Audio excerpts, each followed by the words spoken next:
Imagine this. You're watching TV one fine October morning and breaking news graphic pops up. A Pakistani astronaut is aboard a space station. Not a simulation, not idle chatter on social media. A real Pakistani floating above Earth, looking down at the subcontinent from the orbit. The Pakistani flag is on her sleeve, and that space suit, that anchor, reads the name. A name that Pakistan will remember forever and will never forget. This isn't science fiction. This isn't a cartoon. This is 2026.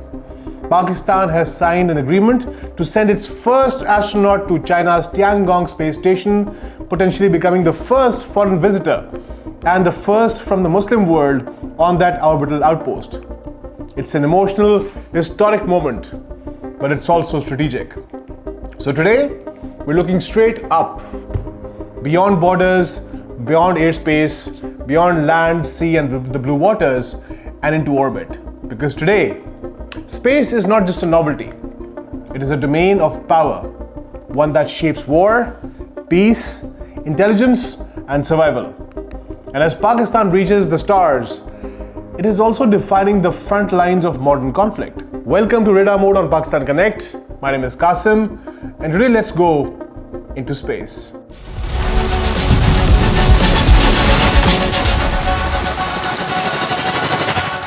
When most people think of war, they still think of tanks rolling, jets cruising, and ships sailing at the sea. That was the old model. Modern conflict doesn't start with physical crossings. It starts with disrupting information, satellites, communication links, and battlefield awareness. In the last 2 decades, global powers have added 3 new war domains in conflict: cyber, the electromagnetic spectrum, and the space. Whoever dominates these domains gains the critical first mover advantage. Today's wars are shaped by what you see, know, and communicate, long before the first bullet is fired. This episode is about how Pakistan is positioning itself in this new reality through satellites, strategic partnerships, human spaceflight, and integrated aerospace doctrine. Space is no longer a playground for flags and posters. It is a warfare domain. The United States formally recognized this in 2019, forming the United States Space Force as an independent branch of the armed forces. China, not to be outdone, consolidated cyber EMS in space under the People Liberation's Army Strategic Support Force, or the SSF, integrating information dominance into its military structure. India, for its part, tested an anti-satellite weapon, or an ASAT, in 2019, clearly demonstrating the capability to shoot down satellites in low Earth orbit. China's capabilities go beyond occasional tests. It has demonstrated direct ascent ASATs, satellite jammers, and co-orbital systems capable of approaching, interfering with other satellites. In conflicts like Ukraine, satellites have proved decisive. When links were jammed or denied, precision weapons failed, communications broke down, and battlefield doctrines were delayed. The lesson is clear. The side that controls space has decisive advantage below it. Pakistan exists in a high-stakes strategic neighborhood, facing a rival rapidly modernizing across all domains, including space. Satellites provide persistent surveillance, real-time imagery, secure communications, navigation support, and weather data, all of which are indispensable in modern operations. During the May 2025 crisis, Pakistan displayed unusually high situational awareness, rapid military response, and controlled escalation. Analysts have noted that space-enabled intelligence, surveillance, and reconnaissance, along with secure data flow, contributed to this performance. This was not luck. It was technology embedded in strategic doctrine. Pakistan understands that modern conflicts are decided long before boots hit the ground.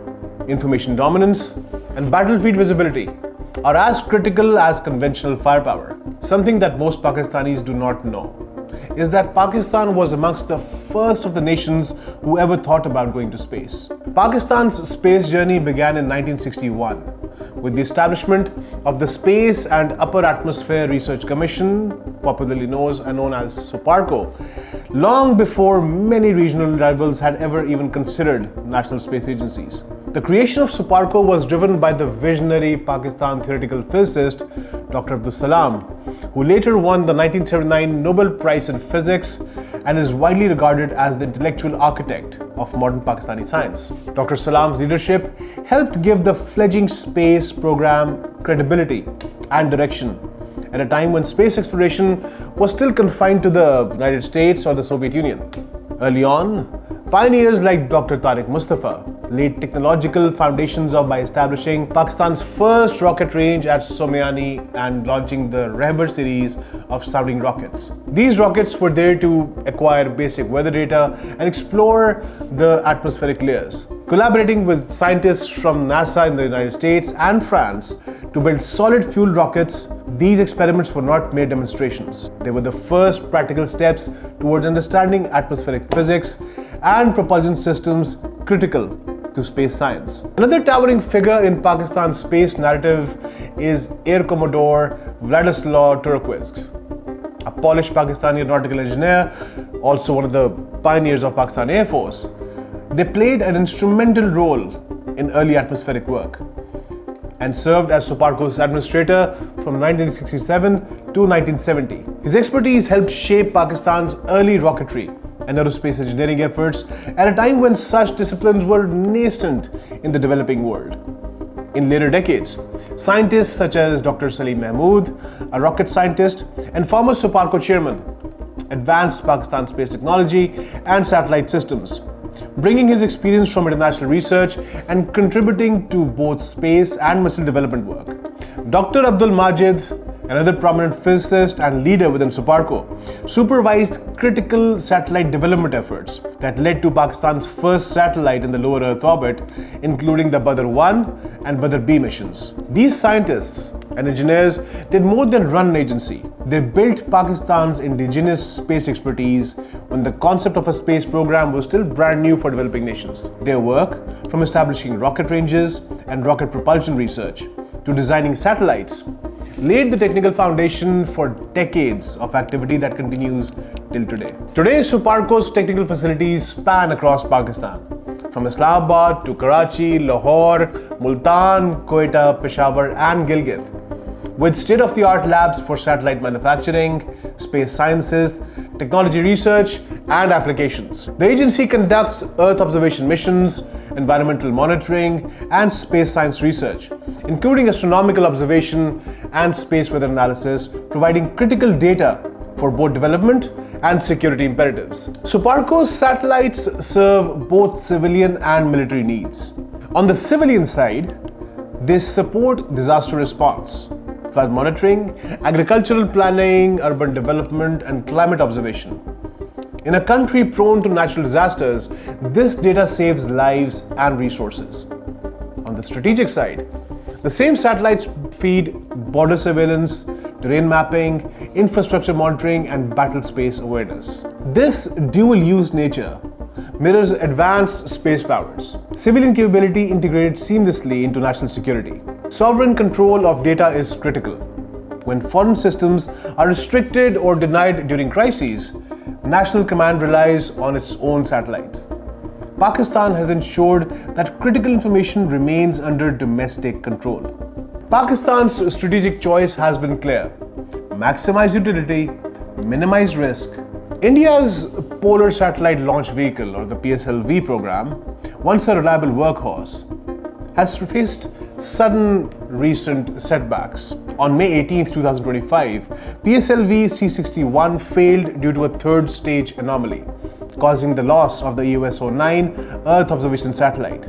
Then, on January 12, 2026, PSLV C-62, the next launch, failed during orbital insertion, destroying all 16 onboard satellites, including India's Anvesha strategic satellite and several international payloads. Pakistan has smartly avoided this trap by adopting an asset-light doctrine, leveraging reliable Chinese launch platforms while focusing domestic resources on satellite payloads, sensors, secure communication networks, and integration with command systems. In modern warfare, the satellite matters far more than the rocket that carried it.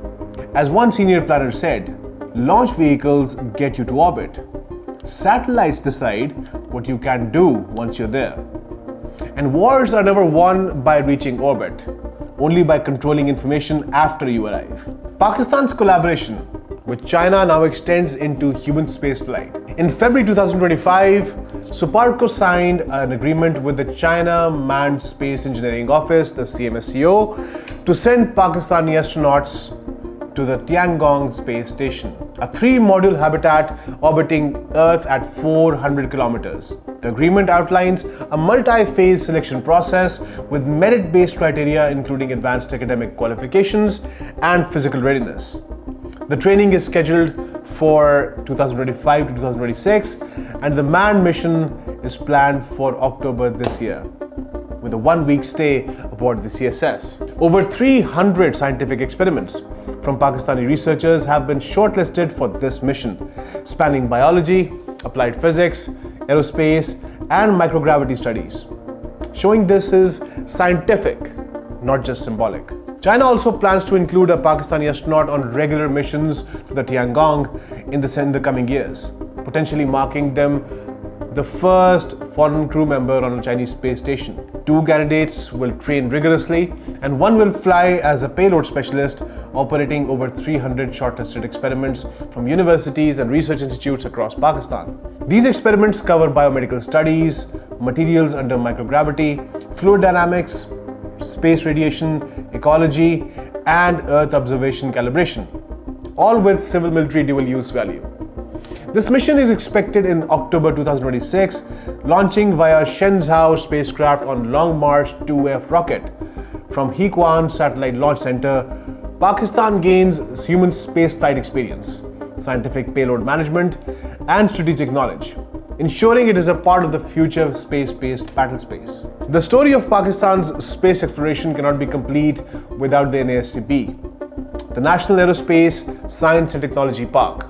Launched under the Pakistan Air Force in 2023, is a technology ecosystem integrating space, cyber, artificial intelligence, and electronic warfare. With hubs in Kamra, Lahore, Karachi, and Islamabad, and Risalpur, NASTP connects military academia, startups, and industry to foster innovation. NASTP ensures that Pakistan's space capabilities feed directly into national defense systems, satellite payload development, and operational integration, moving from isolated assets to a fully integrated space posture. Looking ahead, Pakistan's space program is not just about sending satellites or astronauts into orbit. It is about creating a resilient, persistent, and integrated awareness across all operational domains: land, air, sea, cyber, EMS, and space itself. This approach ensures that Pakistan can anticipate adversary actions, respond in real time, and maintain information dominance even under contested conditions. The NASTP will play a central role in this vision. By linking research institutions, startups, and defense industries with Pakistan's military, NASTP is creating a continuous innovation pipeline for advanced sensors, satellite payloads, and space-based communication systems. For instance, Pakistan is preparing Earth observation satellites capable of high-resolution imaging, as well as multi-spectrum surveillance payloads that can detect infrastructure activity, troop movements, and strategic installations in near real time. These capabilities mirror the most advanced dual-use satellites deployed by any major global power. Meanwhile, Pakistan's collaboration with China Space Station is providing unique experience in human spaceflight, scientific experimentation, and space operations under microgravity conditions. Operating hundreds of experiments on biomedical sciences, material research, and fluid dynamics will not only advance Pakistan's civilian scientific capability, but also strengthen its military relevant knowledge in sensor calibration, orbital operations, and payload management. In the realm of space defense strategy, Pakistan is integrating its assets with terrestrial command systems, ensuring that data from satellites directly feeds into the battlefield decision-making.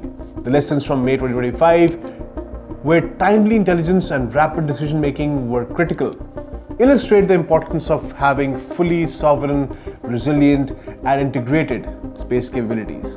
In essence, Pakistan is moving towards a space doctrine that is operational, integrated, and strategically focused. By focusing on asset-light, capability-rich approaches, The country ensures that every satellite sensor and experiment contributes directly to both national development and defense readiness. While other nations chase headline rockets or flashy optics, Pakistan is quietly building a persistent edge in the invisible battle space of the 21st century. Pakistan's journey in space, from early days of SUPARCO to sending astronauts to Tiangong, demonstrates strategic foresight, technical competence, and smart doctrine. The program is a fusion of civilian research, military application, and international partnership, which positions Pakistan amongst the select club of nations capable of operating and integrating space assets independently. Unlike programs that focus heavily on launch vehicles at the expense of payload utility, Pakistan's asset-light, capability-rich doctrine ensures that every investment has operational relevance. Satellites are not just technological achievements, they are force multipliers for intelligence, reconnaissance, navigation, and communication, all of which feed directly into Pakistan's battlefield awareness and national security posture.